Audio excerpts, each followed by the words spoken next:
Muy buenas noches, señoras, caballeros. Bienvenidos a las noticias de Intereconomía.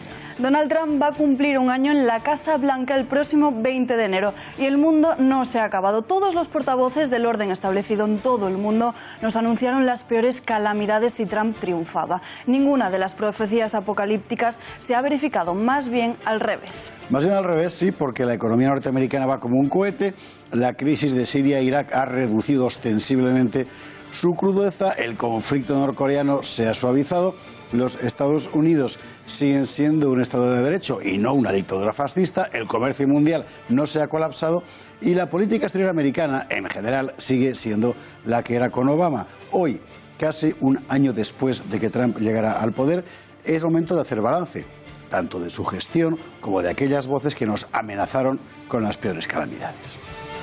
From this day forward, a new vision will govern our land. Donald Trump es sin duda el presidente más polémico de la historia de los Estados Unidos, el que más críticas ha suscitado y sigue suscitando, el que mayor acoso ha sufrido por parte de los poderes establecidos, con una imagen pública atroz, vituperado por la inmensa mayoría de los medios, ridiculizado hasta el extremo. Y sin embargo, el balance de su primer año no es en modo alguno desdeñable, ni en el plano económico ni en el plano político. Los portavoces de los grandes centros de poder siguen incansables en su campaña, pero Trump parece haber arraigado con fuerza en las preferencias de un buen número de norteamericanos, esos ciudadanos alejados de lo políticamente correcto, de los dogmas progresistas del Partido Demócrata y del capitalismo financiero transnacional. Trump ha dado voz a la otra América, esa América que los progresistas de Nueva York y de Los Ángeles desdeñaban como basura blanca. Nunca ha sido más elocuente la imagen de un país partido en dos. ¿Y cómo ha conseguido Trump liderar esa otra América? Pues con la fórmula de la América primero y de hacer grande América otra vez, que en la práctica ha significado abandonar el escenario mundialista propuesto por Obama y Hillary Clinton para poner el acento en los intereses directos de los norteamericanos, por ejemplo, cargando con impuestos a las empresas que quieren deslocalizar sus fábricas y sacarlas al extranjero y primando con rebajas fiscales a las que crean empleo dentro del país. Para muchos esto es un pecado, proteccionismo, pero ¿para qué sirve el Estado si no precisamente para proteger a sus ciudadanos? Es el mundo entero y no solo los Estados Unidos el que se ha visto sacudido por esta nueva política. La suspensión de tratados transnacionales como el del Pacífico o el abandono de plataformas globalistas como la del cambio climático han supuesto un verdadero terremoto. Los efectos de este cambio se están notando en todas partes. En Europa, el efecto Trump se ha notado en ámbitos tan dispares como las políticas energéticas o la política de defensa. En Asia, la rivalidad geopolítica y comercial con China se ha convertido en un nuevo punto de referencia. El mundo ha entrado en una nueva fase. ¿Por qué hace Trump todas estas cosas? ¿Por qué estos cambios? Porque Trump representa una idea distinta del liderazgo norteamericano. No es un aislacionismo como algunos quieren creer, sino una forma diferente de ejercer la hegemonía. Desde Bill Clinton, los Estados Unidos querían ser un motor de un mundo global. Ahora se ven más bien como la potencia dominante en un escenario multinacional. Por eso Trump abandona los tratados transnacionales y apuesta por los tratados bilaterales. Y para los países como España, que han optado por abandonar la ambición internacional para ser simples peones del imperio, la pregunta debería ser esta: ¿qué podemos hacer para seguir pintando algo en el orden del mundo? Nuestros políticos no van a contestar a esa pregunta, pero nosotros hoy trataremos de buscar algunas claves.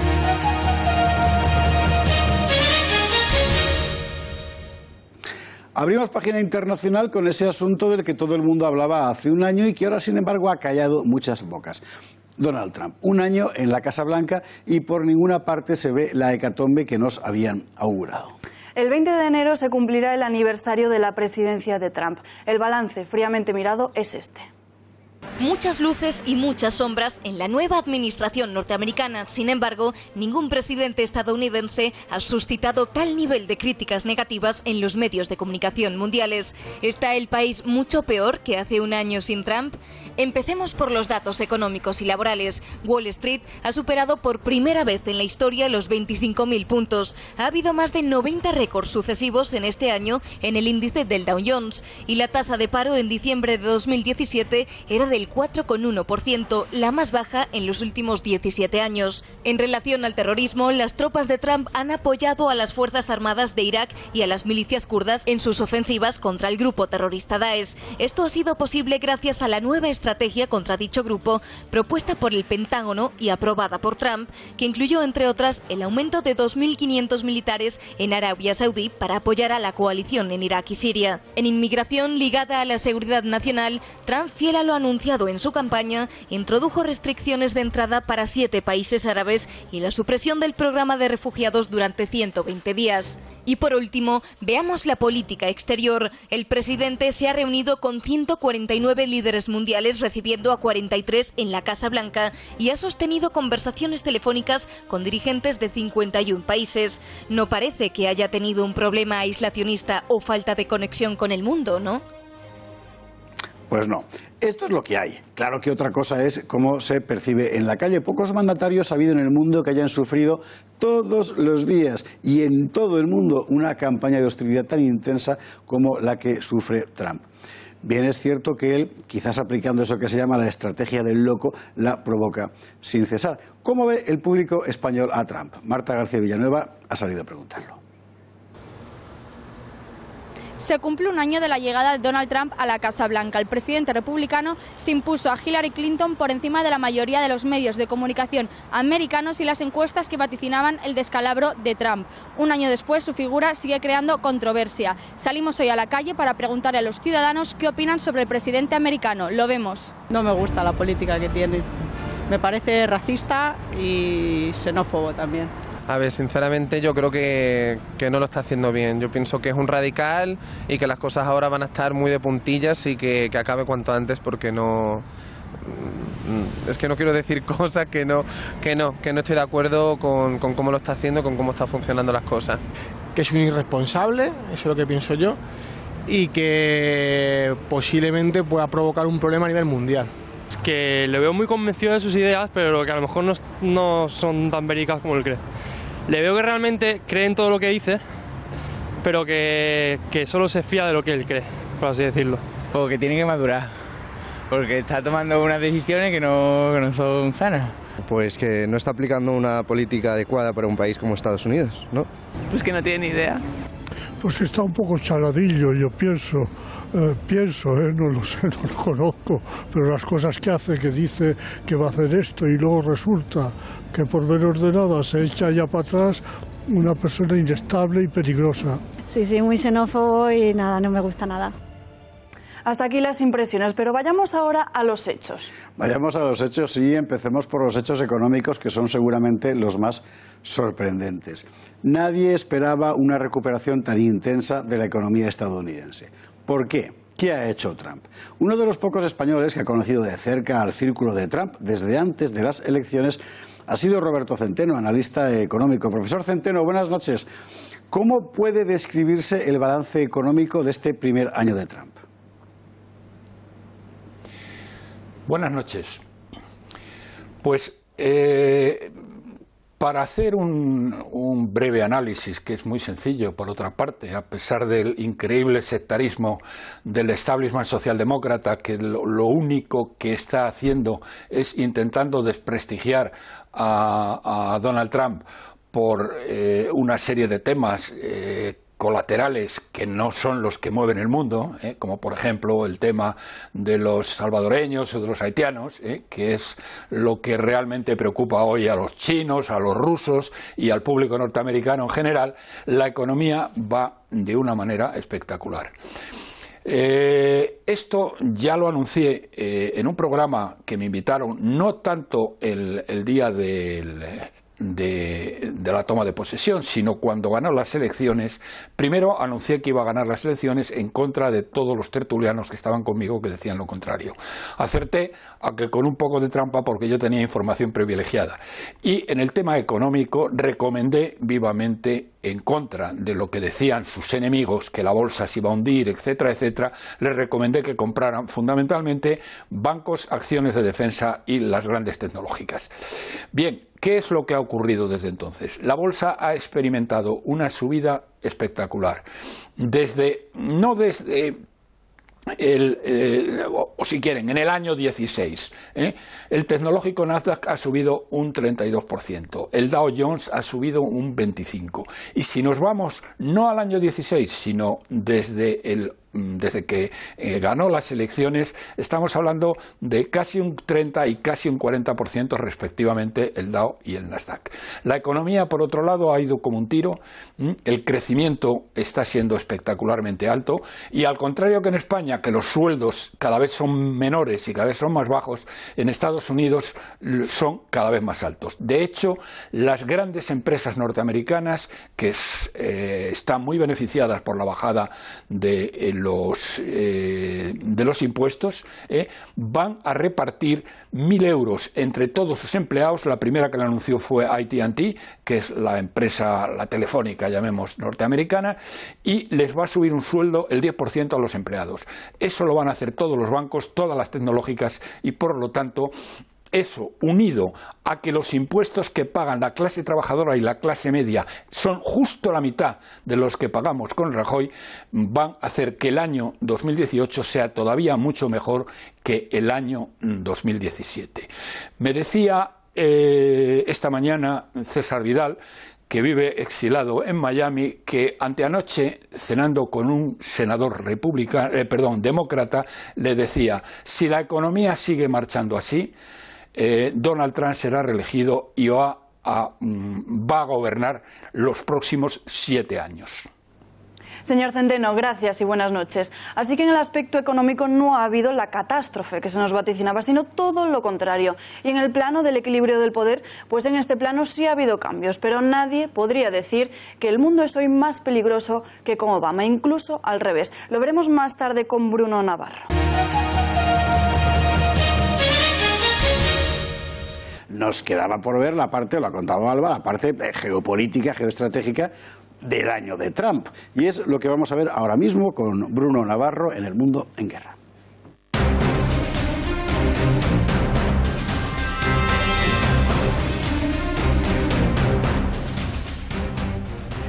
Bruno Navarro, muy buenas noches. Muy buenas noches. Vamos a ver, ¿en qué ha cambiado Trump la política de seguridad americana?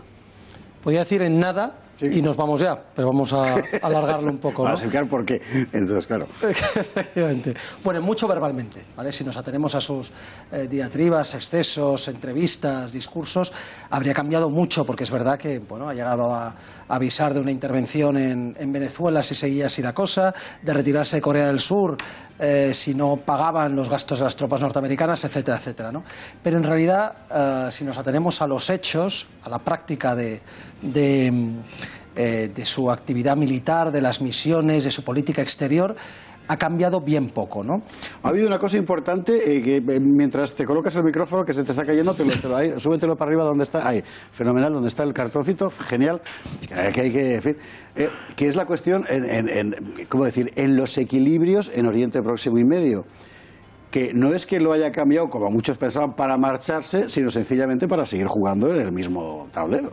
Correcto. Ese supuesto acercamiento a Rusia, por ejemplo, en las guerras de Siria e Irak, especialmente en Siria, no se llegó a producir. Ese acercamiento al Assad para acabar con la guerra en Siria, aliándose con el gobierno legítimo, no se produjo. Todo lo contrario. Lo que no se atrevió a hacer Obama, lo hizo Trump, que es bombardear tropas sirias y derribar aviones sirios. Es decir, ha sido un poco contrario a lo que se esperaba, ¿no? Entonces ha sido más intervencionismo en vez de aislacionismo, que es lo que él prometía. La gran pregunta que se hace todo el mundo es en qué medida esto significa un cambio o, por el contrario, es coherente con la política que desarrollan Estados Unidos desde que acabó la Guerra Fría. Cuando se cambia el panorama, entonces Bill Clinton inventa su nueva política, evidentemente la inventa, por así decir, el cogollo del poder en Washington, ¿verdad? Y se ha mantenido más o menos estable hasta hoy. ¿Trump significa un cambio sobre esto o no significa un cambio sobre esto? Pues hace un mes aproximadamente estábamos hablando en esta misma casa de la nueva estrategia de seguridad nacional norteamericana y decíamos que la estrategia, una vez leída, tiene pocos cambios, ¿no?